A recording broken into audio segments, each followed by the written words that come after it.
কেউ মানে বেবি নেয় একটা বাচ্চা, মানে 8 মাসের মধ্যে, আমি যে 4 মাস এখন আমার প্রেগনেন্সি সময়, আমি যদি নাটকের করার ইচ্ছা থাকতো, আমার যদি ওর সাথে অভিনয় করার ইচ্ছা থাকতো, তাহলে তো আমি বাচ্চাই নিতাম না।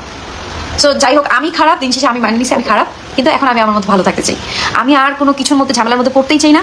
এতদিন তো শুধু আপনারা নাটকই দেখেছেন, নাটক দেখতে দেখতে আপনারাও বিরক্ত, আর আমি নাটক করতে করতে আমি নিজেই বিরক্ত। কারণ আমার নাটক লাইফের মানে 10 বছরের ক্যারিয়ারে আপনারা কখনো আমাকে নিয়ে একটা বাজে কথা বলতে পারেন নাই, বাট আমার বিয়ের 8 মাসে আপনারা আমাকে নিয়ে অজস্র পরিমাণ বাজে কথা বলছেন। বিকজ অফ আমি কেন আমার মানে ফ্যামিলি নিয়ে বা আমার পারিবারিক সমস্যা নিয়ে আপনাদের কাছে কথা বলতে এসেছি। আমার রিজন একটাই ছিল, সেটা হচ্ছে আমি একটা মিডিয়া পার্সন হয়ে যে ভুক্তভোগী হয়েছি, একটা নর্মাল মেয়েরাও এই ভুক্তভোগী হয়, হয়তো তারা বলতে পারে না, তারা প্রকাশ করতে পারে না, কিন্তু আমি প্রকাশ করেছি। আমি এটাই জানিয়েছি যে ফ্যামিলির প্রেশারে নিজের ক্যারিয়ার বা নিজের ইচ্ছার বিরুদ্ধে যে কোনো কিছু করবেন না। যাই হোক, ওগুলো বাদই দেই, অনেকদিন হয়েছে, অনেক লং টাইম পর, যেহেতু আমার মনটা অনেক ভালো, মন ফ্রেশ নিয়ে কথা বলতে এসেছি। আপনারা আমাকে এত এত ভালোবাসা দিয়েছেন, যারা আমাকে খুব খুব খুব বেশি ভালোবাসেন, তাদের ভালোবাসা তো কোনো মানে কথাই নাই। অনেকেই আছেন যারা আমার খারাপ সময়, আমি যখন খারাপ খারাপ পোস্ট করেছি, মানে স্যাড স্যাড পোস্ট করেছি, আপনারা অনেকেই আমাকে অনেক কিছু বুঝিয়েছেন। আর যারা খুবই চিপ মাইন্ডেড, যাদের ফ্যামিলি নাই, যাদের হয়তো বা নিজে কোনো হ্যাপিনেস নাই, তারা উল্টাপাল্টা কথা বলেছেন, তো তাদেরকেও আমি জানাই শুভেচ্ছা। কারণ আপনাদেরও ভালো থাকার অধিকার আছে, আপনারাও ভালো থাকেন। নাটক কম কর প্রিয়, আমি তো নাটক করার জন্য এসেছি, আমি এখন থেকে নাটক করা বেশি করে করবো, কারণ আপনারা আমার নাটক দেখেই তো আমাকে পছন্দ করছেন, তাই না? সো আমি যেটার জন্য লাইফটা করতে এসেছি, আমি আবার কাম ব্যাক করতেছি নাটকে। খুব সুন অবশ্যই আমাকে আবার আপনারা নাটকে দেখতে পারবেন ইনশাল্লাহ। খুব তাড়াতাড়ি আমি আবার নাটকে ব্যাক করবো। হ্যাঁ, আমি চেয়েছিলাম হজ করে আসার পর, আমরা করে আসার পর আমার জীবনের লাইফের সব কিছুই চেঞ্জ করে ফেলবো, কিন্তু যে মানুষটার জন্য আমি নিজেকে চেঞ্জ করবো, যে মানুষটা আমাকে এত কিছু বুঝাইছে, এত কিছু করছে, তার নামে আমি আর কোনো কিছু বলতে চাই না। আসলে সে ভালো, আমি খারাপ, আর আমি খারাপ বিধায়ী মানে আমার মতো করে আমি আমার লাইফ লিড করতে চাচ্ছি এখন। আর অবশ্যই আমার জন্য দোয়া করবেন, আমি যেন খুব ভালোভাবে আমার লাইফটা লিড করতে পারি। আমি যেন সবকিছু, যে আঘাত, যে কষ্ট, যে সবকিছু আমি পেয়েছি, নিজেকে যে আঘাতগুলো করেছি, সবকিছুই যেন ভুলে ঠিকঠাক মতো লাইফটাকে আবার সুন্দর মতো আগের মতো করতে পারি। সবাই আমার জন্য দোয়া করবেন। আর আমিও আমার ভালোবাসার মানুষদের জন্য, সবার জন্য মন থেকে দোয়া করি, যেন আপনারাও ভালো থাকেন, সুস্থ থাকেন, সবসময় আমার পাশে থাকেন, আর আমাকে এইভাবেই ভালোবাসা দিয়ে আগলিয়ে রাখেন।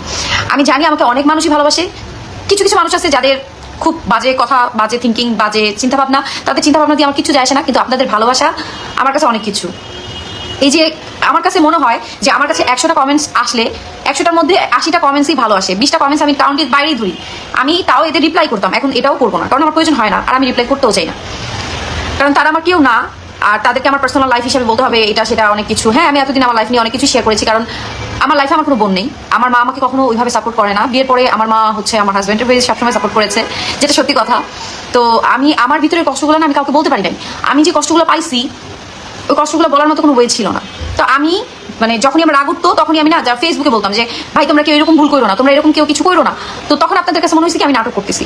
আরে ভাই, নাটক আমি আমার লাইফটাকে গুছাইতে চাই, আমি আমার সম্পর্কটাকে কে কি করলো না করলো আমার দেখার বিষয় না। সে 1000বার ভুল করছে, 1000বার আইসা মাপ চাইছে। আপনারা যে বলেন না যে 2 দিন পর নাটক করি, সে ভুল করে, সে আইসা মাপ চায়, আমি মাফ করে দিই। কারণ আমি আমার কথা হচ্ছে ভাই, আমি তার 10টা বিয়ে করতে যাবো না। সে আমার হাজবেন্ড, সে ভুল করছে, আমি তাকে মাফ করে দিব, আবার সংসার করবো। হাজব্যান্ড ওয়াইফের মধ্যে ঝগড়া হয়, ওকে ফাইন, মাফ করে দিই। আমি আমার ছবি তার সাথে ছাড়ি, সে ছবি কি করে না করে তার লাইফ, তার আমি আসলে আগা মাথা কোনো কিছু আমি বুঝি না। আগে তো আমার জন্য অনেক পাগল ছিল, এখন আমি তার কোনো কিছু বুঝি না, আর বুঝতে চাইও না, আমার বুঝার ইচ্ছাও নাই। তো আমি আমার জীবনটাকে নিয়ে এখন শুধুমাত্র আমাকে নিয়েই ভাবতে চাই, যেটা আগে আমি ছিলাম, যেই রাবিনাটা আগে ছিলাম, এখন সেই রাবিনাটাই হতে চাই। আর সেটার জন্য অবশ্যই আপনারা আমাকে দোয়া করবেন, যেন আমি আগের জীবনটা আবার আগের মতো করতে পারি। আমার জীবনে যেই কলঙ্কের দাগ লেগেছে, যেই ক্ষুদ্র ক্ষুদ্র দাগগুলো, অনেকেই অনেক কিছু বলেছেন, খারাপ ভালো সবাই সবকিছু মিলে, আমি চাই আপনারা দোয়া করবেন যেন সেই দাগগুলো আমি মুছে ফেলতে পারি। সবাই সবার মতো ভালো থাকুক, যারা আমাকে কষ্ট দিয়েছে, যারা আমাকে কষ্ট দিয়ে কথা বলেছে, সবার জন্য দোয়া।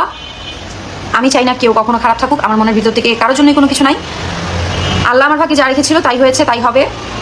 হ্যাঁ, অবশ্যই আমি এটা ভুল করেছি, লাইভে এসে আপনাদের কাছে অনেক কিছুই বলা হয়েছিল, আপনাদের কাছে তুলে ধরাটা আমার মনে হয় না, মানে কারণ ফেসবুকের অনেক মানুষ আছে ভালো, অনেক মানুষ আছে খারাপ, খারাপরা খারাপ মন্তব্যই করবে। সো আমার ওই থিঙ্কিং করেই লাইফটা আগে বাড়ানো উচিত ছিল, বা আমার লাইফ করাটা উচিত ছিল, যে ফেসবুকে তো আসলেই অনেক ধরনের মানুষ আছে যারা টক্সিক, সো টক্সিক, যাদের হচ্ছে নিজের লাইফের কোনো কিছুই কাহিনী হয় না, মানুষের লাইফে একটু কাহিনী দেখলেই পিঞ্চ মেরে আসি, একটু যাই কথা বলে আসি। যাই হোক, আমার এতগুলো কথা বলে আপনাদেরকে বিরক্ত করে ফেললাম। আমি যেটার মেইন উদ্দেশ্যে আজকে লাইভে আসছি, সেটা হচ্ছে আমার জন্য দোয়া করবেন, আমি যেন আগে বাড়তে পারি। আপনারাও ভালো থাকেন, সুস্থ থাকেন, সবার জন্য দোয়া।